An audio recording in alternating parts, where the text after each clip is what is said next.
देखिए अब जो हम लोग पढ़ेंगे इसमें अनुस्वार है, अनुस्वार की मात्रा है, इसमें अंक है, अंक सब में अनुस्वार है, ठीक है।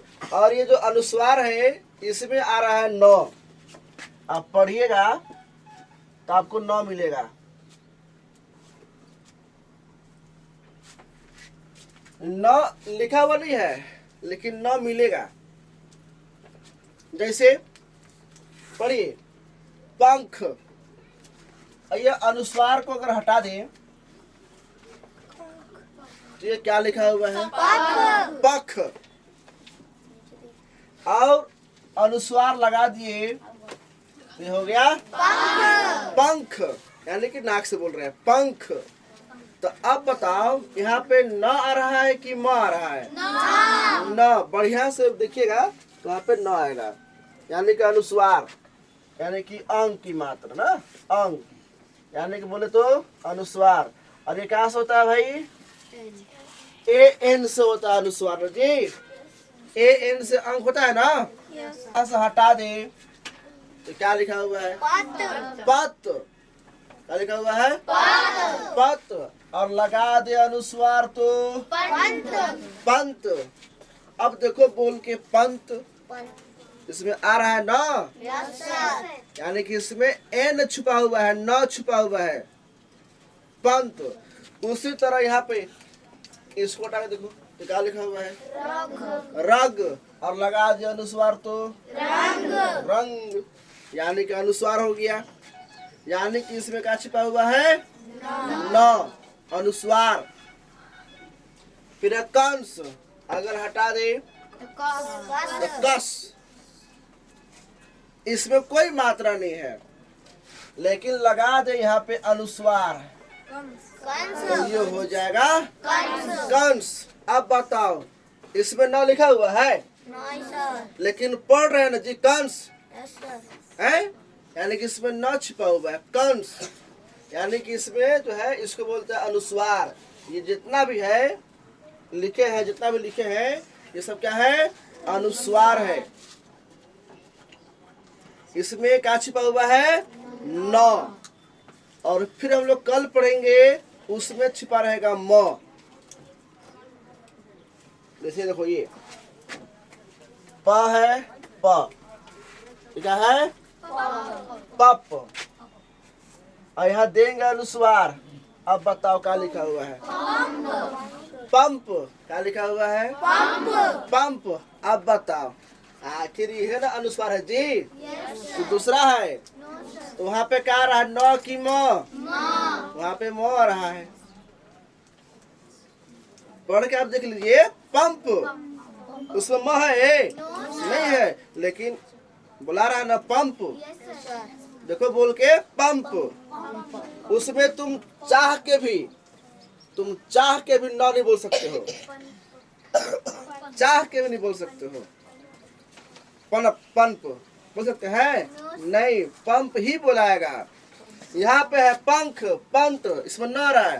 कंस है, कंस, इसमें तुम चाह के भी म नहीं बोल सकते हो। बोल के देख लो, कंस है इसमें म ला दो तुम, म बुलाएगा? नहीं बुलाएगा। तो ये हम लोग पढ़ेंगे है ना, इसका इंग्लिश करेंगे। देखिए तो पंख है तो प को क्या बोलते हैं इंग्लिश में? पी। और अनुस्वार है तो ख के पहले आ रहा है और प के बाद आ रहा है, तो क्या हो जाएगा यहाँ पे? पंग, यानी कि प पर अनुस्वार नहीं जी। अनुस्वार कहाँ है? प के ऊपर कि ख के ऊपर? प के ऊपर है तो पंग। तो पी ए एन से पंग हो गया और के से ख, तो क्या हो गया?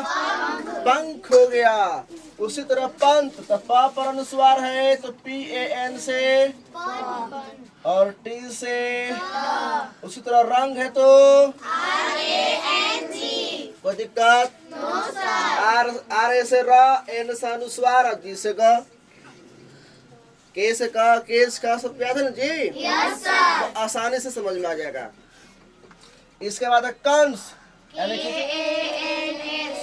कि क पर अनुस्वार है तो के ए एन से कंग, और एस से स, तो क्या हो गया? कंस।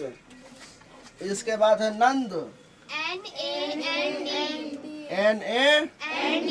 उसी तरह नंदन कहीं है, देखो तो कहीं लिखे है, यहाँ देखो, यहाँ देखो, नंद है, यहाँ पे नंदन है, सेम है, खाली यहाँ पे डॉल लग गया है, तो नंदन।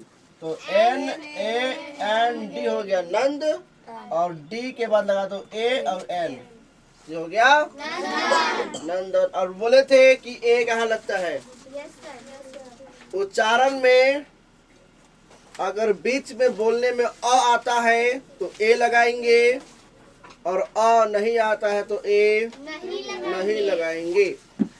पंकज, तो प पर अनुस्वार में जी, तो PAN से पंग, फिर कज KA से क, और ज क्या बोलते हैं इंग्लिश में? J से ज, पंकज।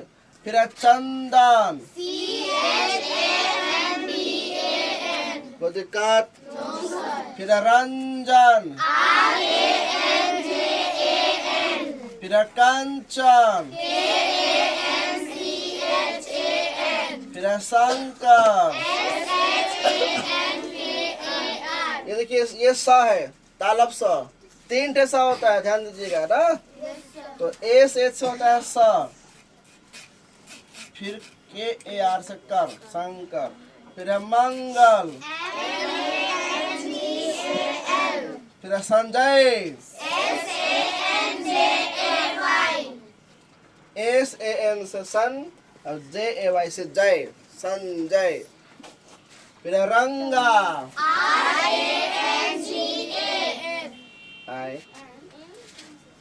रंगा, तो र पर अनुस्वार है, र पर मात्रा है ना जी, तो RAN से रंग, और गा है गा, GA से गा। फिर है झंडा, यहाँ तक किसी को कोई दिक्कत? फिर है चंदा, चंदा। फिर है कांत, यहाँ पे देखो क पर अनुस्वार है, तो जहाँ पे रहेगा उसी के साथ लगेगा। हम बोले हैं कि समझाने समय नहीं लिखना है, पहले समझना है। फिर है कांता, यहाँ पे त में मात्रा नहीं था, आ की मात्रा, यहाँ पे त में आ की मात्रा है, तो TA से ता हो गया कांता। फिर है शांता, कोई दिक्कत? फिर है चांद, फिर है धन जी, बांध। अब जहाँ है,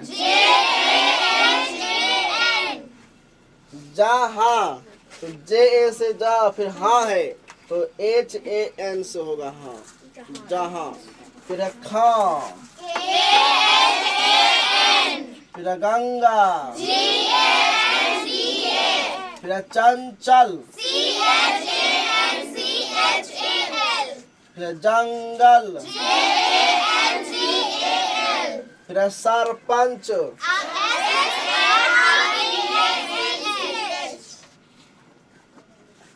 देखिएगा यहाँ पे एस के बाद ए लगा है, आर के बाद ए नहीं लगा है।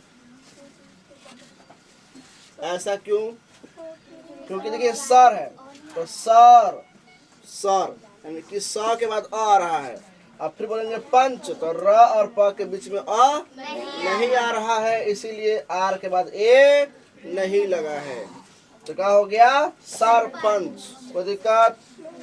फिर नंदलाल, NAND नंद। फिर है लाल, LAL से लाल, LA से ला और L से ला। इसको हिजे करके पढ़ सकते हैं अलग अलग।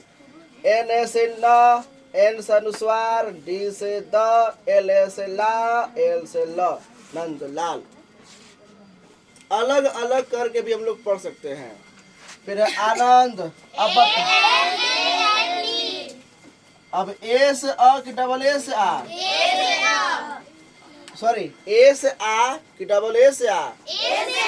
यहाँ पे ए से आ होता है ना, यहाँ पे ए लगाएंगे। डबल ए से भी आ होता है, जगह पर लगाते हैं जहाँ पे जो जरूरत हो, है ना। फिर है जंग, JAN, जे ए से जा, एन से अनुस्वार और जी से ग, तो हो गया जंग। फिर है हंस, एस से स हो गया ना, हंस। फिर है पंचायत, देखिए पंच, पंच हो गया। फिर यहाँ पे चार जी, CH से चार, और फिर वाई य है ना जी, YA से य और T से, देखिए हिजे करके पढ़िए अलग अलग। PA से N से अनुस्वार, नहीं बोलेंगे अनुस्वार। CHA से YA से और T से, क्या हो गया? हम लोग ऐसे भी पढ़ सकते हैं शुरू में, फिर पढ़ते पढ़ते हो जाएगा हैबिट। फिर है मयंक,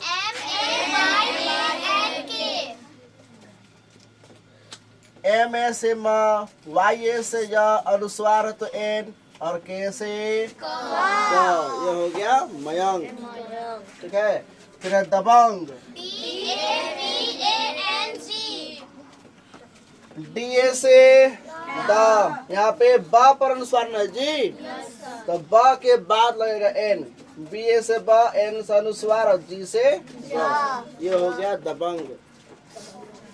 अब ये अंधकार कैसे होगा? अंधकार। इसके बाद है अंगद, कोई दिक्कत? पंखा। फिर है सांसद, यहाँ पे जो हम लोग बोल रहे हैं सांसद, ए से भी होता है, लेकिन अब लिखे सा, यहाँ पे उच्चारण में जो है ना आ की मात्रा थोड़ा बड़ा हो रहा है, सांसद। तो यहाँ पे ए नहीं होगा, यहाँ पे डबल ए हो जाएगा, ध्यान दीजिएगा। यहाँ पे ए भी लगा सकते हैं, कोई गलती नहीं होगा, लेकिन यहाँ पे डबल ए लगाएंगे, सा। इसके बाद अनुस्वार, एस, ए से स और डी से द, हो गया सांसद। और ना सा डबल ए नहीं लगा तो भी कोई गलती नहीं है, SAN SAD तो भी सही है ना। इसके बाद है आंचल, यहाँ पे डबल ए होगा, आंचल। उच्चारण में थोड़ा सा समय लग रहा है, आंचल है ना, तो डबल ए,